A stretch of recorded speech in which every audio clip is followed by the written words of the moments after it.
By the time you're reading this, Polyphony Digital's Gran Turismo Sport is available to download on PSN, but due to the game's always online nature I haven't been able to test everything it has to offer.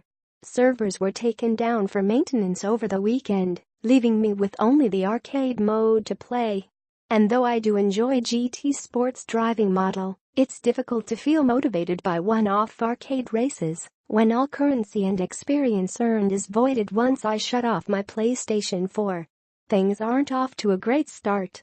GT Sport is in many ways a departure for Gran Turismo, aimed squarely at people interested in rising through the ranks of a professionally governed online racing league. As a result, developer Polyphony Digital and the Federación Internacional del Automóvil have taken strict control over player progress, car purchases, and even the in-game photo mode for some mysterious reason. You aren't given a choice to either opt in or out of the system and must contend with its limitations, even if you have zero interest in the FIA.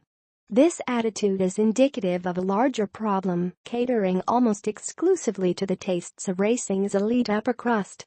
GT Sport lives in the world of exotic supercars and tightly tuned variants of racing-grade consumer rides.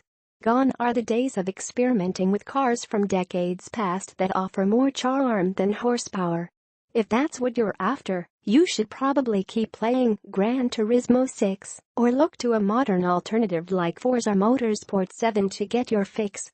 GT Sport's official car count hovers right around 160, but the more realistic number, when you take difficult-to-discern variants out of the picture, is closer to 90 distinct designs.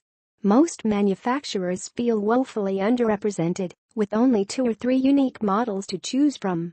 Gran Turismo games are always little offbeat, but bewildering trysts with non-racing subjects in GT Sport feel like misguided attempts to create the country club of racing games.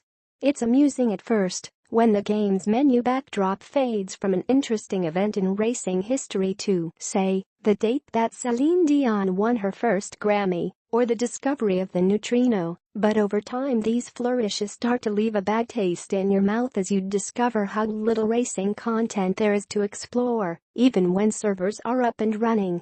Don't get me started on the inclusion of fashion label and GT Sport sponsor Tag Heuer next to car manufacturers in Brand Central, the place you go to buy cars and explore the history behind them.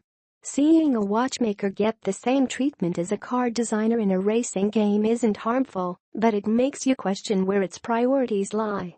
I can say that, when I'm not shaking my head at strange limitations in designs, I genuinely enjoy driving in GT Sport. That's one thing Polyphony Digital hasn't lost sight of.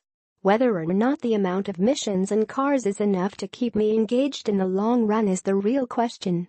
Check back in the coming days for my full review, but it's safe to say that you should approach GT Sport with trepidation if you had hopes for a relatable or typical Gran Turismo experience.